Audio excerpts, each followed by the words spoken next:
났네 이거. 큰일 났네. 숙제가 많은데. 아, 일광 횟집이 네. 저 오프닝 토크였어요.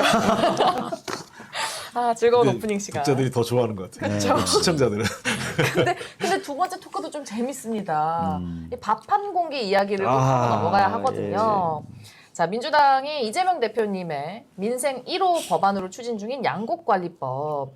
이 부분을 국회가 통과를 시켰는데 윤석열 대통령이 거부권을 행사를 했습니다. 그러면서 이야기하길 포퓰리즘 정책이다라고 지적을 했습니다. 어떻게 보셨나요? 이걸 포퓰리즘이라고 지적한 데 대해서. 거의 첫 번째 답변은 늘 홍익표 의원님이 해주시네요. 이 사람들의 이 신앙과 같은 믿음이 하나 있어요. 맞아요. 시장. 네, 시장. 무조건 시장 자유에 맡기자. 아. 그러니까 이 사람들은 시장을 훼손하는 거는 다 나쁜 거예요. 그러니까 그 양곡 관리 같은 경우도 우리가 남는 쌀을 나중에 좀 일정 부분 초과 생산이 되면 그걸 정부가 구매를 해주고 또 네. 사전에 정부가 핵심은 사실은 더 중요한 거는 이명박 정부 이후에 사라진 사전 조정제를 그 생산 조정제를 넣는 거였거든요. 네. 이번 양곡관리법이. 그래서 미리 일정 정도의 계획된 양을 해서 쌀이 너무 많이 생산되지 않게 대체작물로 전환할 수 있게 사전에 조정하는 게 핵심인데 네. 이게 시장을 훼손한다고 보는 겁니다. 왜냐하면 이분들은 쌀이 많이 생산돼서 시장에서 가격이 폭락하면 그게 그거 맞는 거 아니야 이렇게 생각을 하는 거예요. 네. 그러니까 이렇게 쌀값이 폭락하는 거에 대해서 이 사람들은 그게 뭐가 문제야라는 거예요. 아, 그걸 조정해줘야 할 의무 자체를 생각을 그렇죠. 못하는구나. 그러니까 그거를 어쩔 수 없이 그냥 야당이 뭐라 하고 농민들이 들기로 하니까 어쩔 수 해주는데 마음속으로는 그거를 해줄 이유가 뭐가 있지? 이렇게 네. 생각이 있는 거예요. 아니, 근데 전 이해가 안 되는 게요. 여론조사를 봐도 양곡관리법에 찬성하는 국민들이 60%가 넘었었단 네. 말이에요. 근데 이 사람들이 좀 이율배반적인 거 있어요. 네. 그럼 맞아요. 이게 일반돼야 되는데 다른 쪽엔 안 그래요. 예컨대 저도 이 얘기 하고 싶어요. 부동산 주택이 남아돈다고 하니까 주택은 사주자. 맞네요. 부동산 폭락을 막기 위해서. 네네. 그리고 또 하나 기업이 무너지려면 IMF 때 기업 살린다고 쓴 돈이 어마어마하게 썼거든요. 그리고 나서 우리가 그때 나왔던 말이 뭡니까? 그러니까 그때 우리 한국 경제 IMF 그다음에 2008년 금융위기 때 미국에서도 그렇고 우리나라에도 나왔던 게 비용은 사회화하고 수익은 이익은 사유화했다 이 말이 나왔잖아요. 아. 그러니까 구조조정할 때 이제 드는 비용들이 있잖아요. 워커가 하면 공적 자원 들어가고 해서 기업을 열심히 살렸더니 그 비용은 세금으로 쓰고 기업이 살아나가지고 이제 돈을 많이 벌게 되면 그건 전부 다 기업의 이익이 돼서 주주가 나눠 갖는. 맞아요. 이거는 문제가 있다는 거죠. 그래서 그런 거는 시장에 안 맡겨요. 그거는 어떻게든 공적 자금을 넣어서라도 그렇죠. 시스템을 유지하려고 그러고 농민 문제만은 예외로 보는 거죠. 그러니까 이분들이 시장을 거론할 때는 사실은 그냥 별 관심이 없다. 네. 그냥 놔두겠다는 뜻이고요. 네. 근데 말씀하신 것처럼 뭐 기업 살리기나 또 지금 수출이 안 되니까 자기네들이 박정희 얘기하면서 또 하겠다는 거거든요. 그러니까 뭔가 이 기업들, 대기업, 재벌 이 문제는 국가가 나와서 총력을 다해서 떠받들어 줘야 된다는 거고 네. 뭐 나머지는 그냥 알아서 해. 뭐 이런 느낌이에요. 네. 그러니까 하고 싶을 때는 국가 경제를 걱정하기 위해서 어떻게든 공적 자금을 쓰려고 그러고 네. 자기들이 관심 없는 부분은 시장에 맡기자예요. 그러니까 굉장히 이율배반인 거죠. 네, 맞아요. 일반되지가 않아요. 제 느낌에는 이제 한 두 가지입니다. 첫 번째는 네. 이재명 법안이니까 아. 싫은 거야. 이재명 대표님은 또 1호 법안이었죠. 네, 그래서 싫다는 얘기고 두 번째로 말씀하신 것처럼 이거 시장 경제에 반하는 사회주의법 아니야. 뭐 이런 얘기를 할 것 같은데요. 이게 사실은 제가 보기에는 재정 관료들에게 뿌리 박힌 농업에 대한 폄훼가 있어요. 우리 이중고가제라고 들어보셨죠? 예. 예전에 이제 쌀을 이제 싸게 사가지고 비싸게 풀어주고 그다음에 추곡수매 이런 것들의 정책의 원조가 누군가 하면은 박정희예요. 박정희가 5.16 이후, 쿠데타 이후에 농민들을 위해서 이제 그런 정책을 하는데 그때도 재정 관료들이 이거 사회주의법입니다. 그럼 반대해요. 네. 근데 박정희가 밀어붙여가지고 그 법을 만든 거예요. 근데 재정 관료들은 그 당시 어떤 시대를 살았냐면요.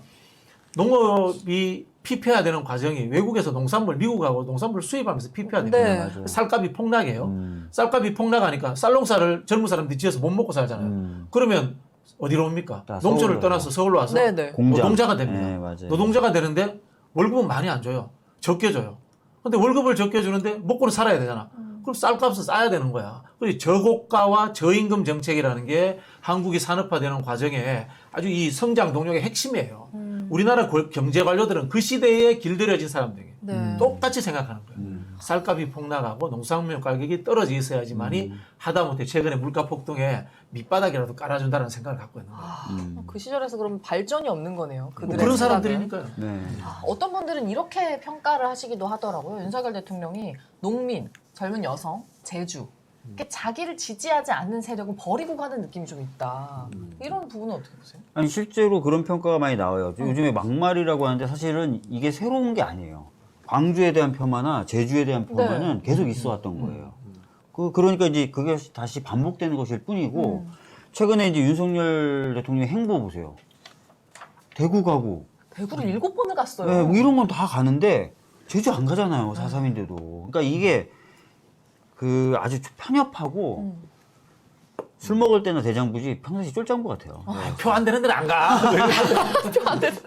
전형적인 하남자다. 혹시 하남자라는 표현 아시나요?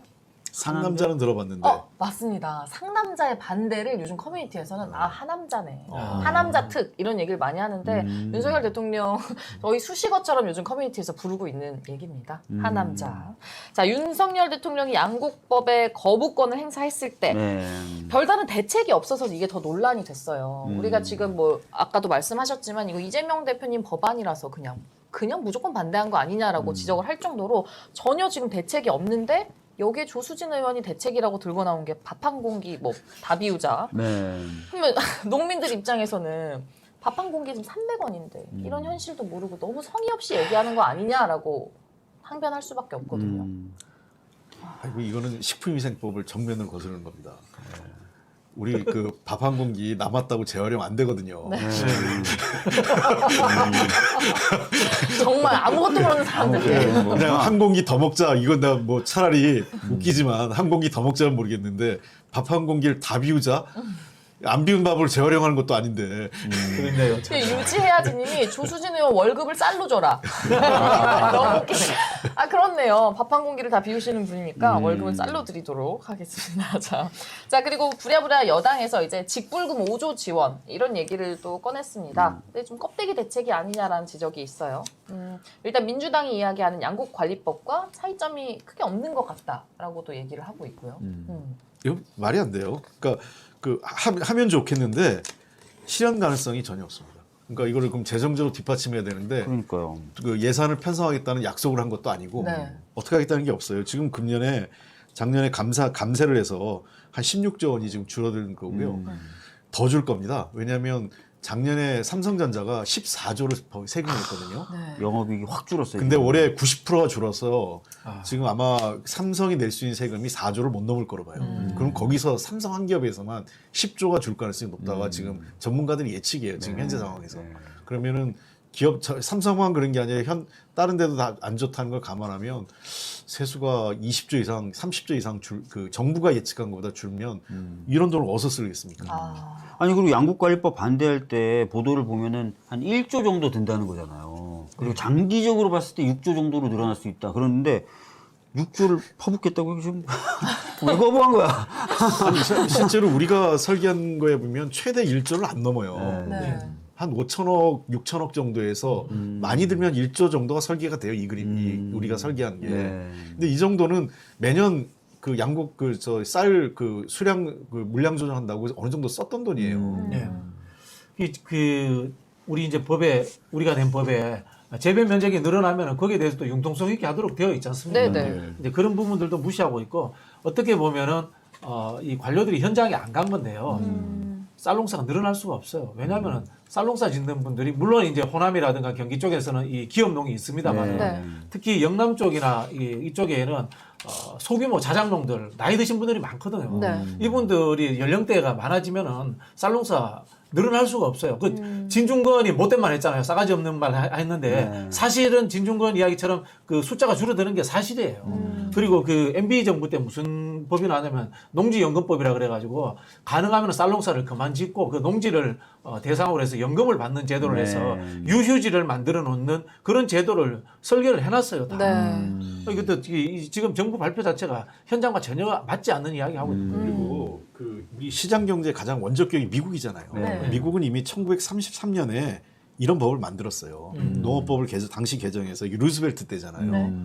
그 뉴딜 정책하고 할 때. 그래서 5년 주기로 그 농업 여건을 반영해서 쌀, 밀, 콩, 옥수수 등 작물에 대해서 보조금 지급해요. 네. 그때부터. 그래서 시장 가격에 따라 미리 설정했던 목표 가격보다 낮으면 차익을 농가에게 보전해 주는 겁니다. 네. 이거 이미 1933년부터 시행해 온 거예요. 맞아요. 사실은 그래서 그 미국만큼 농업에 대한 보조금을 많이 주는 나라가 없어요. 그렇죠. 유럽도 많이 줘요. 유럽도 많이 주죠. 그걸 모르나? 솔직히 안 해본 거죠. 예. 저희가 문재인 정부 때 일본에 한번 농촌에 가봤었는데 네. 거기는 지자체에서 공무원을 고용해서 농사를 짓게 하더라고요. 농사를 짓게 하는 게 그것도 뭐 좋은 방법이에요. 네. 좋은 방법이죠. 네. 그 말씀 첫 번째는 이제 식량 안보 차원도 있고 네. 농지가 갖고 있는 또 환경적 차원도 환경적 있다고 차원이 하거든요. 있어요. 그런 부분들을 그냥 개발해서 해버리기보다는 그냥 어쨌든 녹색 공간으로서 남겨두기 때문에 지자체에서 그런 거 많이 하더라고요. 지금 곽종규님이 얘기하시기로는 여론이 악화되니까 일단 던지고 보는 국민 우롱작태다라고 지적을 하셨거든요. 근데 그 말씀처럼 지금 무슨 일이 터지면 무조건 그냥 대책을 던지고 보는 일들이 계속 반복이 되고 있어요. 뭐 이번 사건도 밥 한 공기 다 먹기, 뭐 1,000원 학식 확대, 뭐 이런 얘기를 했었고요. 자살 예방 때 우리 번개탄 때문에 엄청 큰 거 받았었잖아요. 그걸 다시 떠올리게 만드시는군요. 네. 이런 사실은 우리가 베스트 댓글이나 뭐 커뮤니티에서 우스갯소리로 할 법한 내용들이 대통령실을 통해서 나오고 있는 상황이란 그러니까 말이에요. 최고위원하고 네. 지도부에서 막 나와요. 아, 지금 이런 현실을 어떻게 그러니까 봐야 될까요? 자살과 이 번개탄 이야기는 정말 검사답다는 생각이 드네요. 너무 충격적이었어요.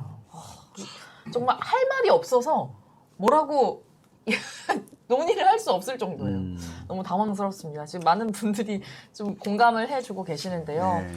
대구 경북 농사 짓는 노인들도 민서유를 시청해야 한다. 이런 얘기도 해주고 계시고요. 감사합니다. 지금 이 제의가 넘어왔는데 국회에서는 어떻게 되나요?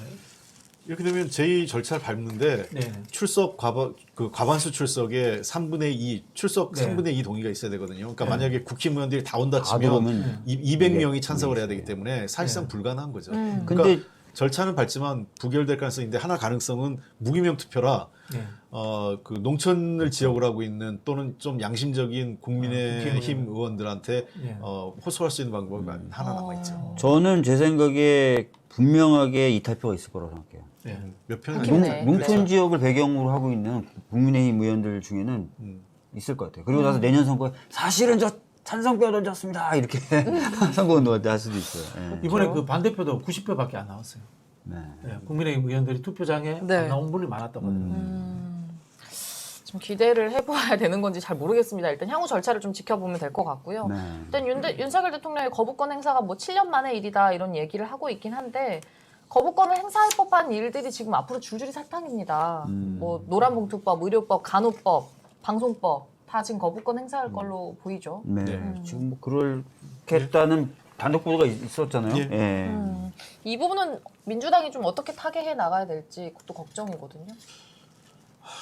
현실적으로 이렇게 막무가내로 나오면 방법이 없어요. 그러니까 제가 하나 상징적인 예를 들면 네. 제가 문화체육관광위원장 맡고 있는 지가 한 7개월째 되는데 네.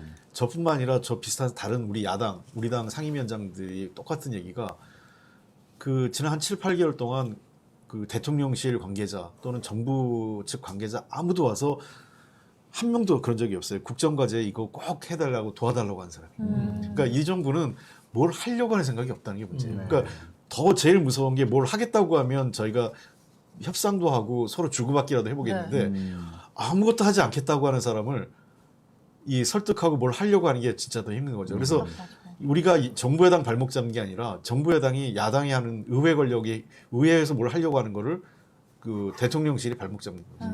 실제로 근데 그 말씀하신 그 문체위만 그런 게 아니라 저희 법사위도 그렇거든요. 그리고 다른 상임위도 다 대부분 들어보면 저- 정부하고 여당이 하고 싶어하는 게 없다. 아, 법사위 하나 있었네요. 뭐요? 만 나이. 아 이런 만 나이 엄청 하고 싶다 그래가지고. 이번 정부가 유일하게 잘했다는 바로 그 만나이. 네. 아 근데 좀 일부 또 지지자분들은 그런 얘기도 하세요. 아무것도 안 했으면 좋겠다. 그냥 지금 정부가 자꾸 실수만 하고 외국에 나가서 자꾸 실수하고 하는 모습을 보고 있으면 그래도 우리나라를 대표해서 나간 대통령인데 그냥 아무것도 안 했으면 좋겠다는 얘기를 할 정도입니다. 근데 그러다 큰일 납니다, 지금요. 지금 벌써 시장에서는 우리나라 금융권에서는 무조건 도는 얘기가 네. 현찰을 확보하라요. 현재요? 네. 그러니까 안 그러면 그 IMF 비슷한 위기가 올지 모르니 현찰 기업들마다 또 개개인들마다 현찰 준비하라 이런 얘기가 공공이 떠돌 정도로 경제 위기 가능성이 높아지고 있는데 정부가 아무것도 안 하고 있으니 걱정이죠. 저는 이제 그 거부권 이야기가 나올 때마다 그런 생각이 네. 드는 게 네. 행정부에 대해서 국회에서 해임 결의안이나 탄핵 이런 것을 저는 일상적으로 이제 만지작거릴 수밖에 없는 상황이라고 생각이 네. 들어요. 만약에 기여하면 안 거부권을 돼요. 일상적으로 쓰면 그럴 그렇죠. 수밖에 없죠. 네, 뭐. 네. 거부권 해당 그 부처 장관에 대해서는 해임 결의안 내고 탄핵하고 이렇게 해야 된다고 보는데 우리 이제 탄핵이라고 그러니까 막 대단한 것 같은데 보통 이제 박근혜 대통령이 탄핵당해서 감옥 갔다 이렇게 생각하잖아요. 네. 탄핵당하고 감옥 간 거는 다른 거거든요. 별개죠. 맞아요. 예. 감옥 간 거는 형법상의 문제가 있어서 네. 죄를 지어서 간 거고 탄핵당 거는 직무의 문제고 탄핵이라는 게 사실은 직위에서 해제하는 거잖아요. 네. 그 직위에서 해제하는 거는 저는 입법부 저기 국회에서 얼마든지 할 수 있는 행위다 이런 생각이 들어요. 근데 둘이 약간 뗄 수 없는 거는 위법 행위가 있었을 때 이제 탄핵을 하는 거기 때문에 그게 이제 헌재에서 인용되기 때문에 네. 그러니까 탄핵이 되면 그걸 헌재가 그걸 이제 인용을 하게 되면 기각하지 않고 인용을 하면 실제 그 법원에서 유죄 판결 나올 가능성이 훨씬 높아지는 거죠. 네. 근데 이제 우리가 이제 역풍 이야기를 합니다만은 지속적인 거부권이 계속 나와서 민주당의 그것이 대한 정치적 행위로서 탄핵을 한다면은 역풍도 없을 것 같은데요. 역풍도 제가 없을 봤을 것 때. 같아요. 네, 맞습니다. 그래서 많은 분들 얘기해 주십니다. 워너비 RJ님도 또 얘기를 해주고 계시고 제로님은 탄핵 분위기를 좀 만들면 좋겠다. 겁이라도 줘야 된다 이건. 일단은 양국관리법에 대해서도 좀 제대로 알릴 필요가 있어요. 네. 그러니까 저쪽에 프레임이 좀 먹히는 부분도 있거든요. 그러니까 그런 거에 아니다라고 해야 될 것 같고 만약에 다른 법들 뭐 방송법이나 이런 것도 거부권 행사한다면 현재 통과시키려고 하는 이 방송법이 얼마나 좋은 법인지 이런 것들을 좀 잘 알려야 될 것 같아요. 저희가 지금 빠르게